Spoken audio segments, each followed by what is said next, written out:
First up, we have the external nares, which are nostrils that open into the nasal cavity where air first enters the respiratory system. The air can also help the cat to navigate its environment through the sense of smell. Next up, we have the nasopharynx, pinned in yellow. It's the region of the pharynx, or throat, at the back of the nose and above the soft palate. This helps to transport respiratory gases from the nasal cavity further down the respiratory tract. Then we have the larynx, which is a cartilaginous passageway for air moving from the pharynx all the way down to the trachea.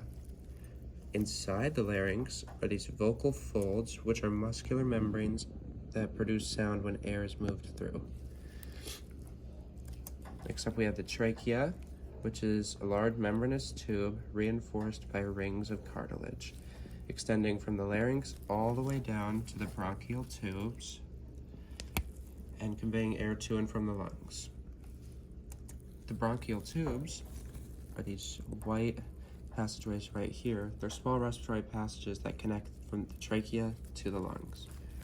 It's also visible, pinned in red right here. This little hole, if I stick my probe in it, you can see it goes all the way up inside the trachea. Next up are the right and left lungs. These lungs are the location of gas exchange between the alveoli and the blood. These large organs are the cornerstone of respiration in the body. Last but not least, we have the diaphragm, which is a large dome-shaped muscular partition separating the thorax and the abdomen.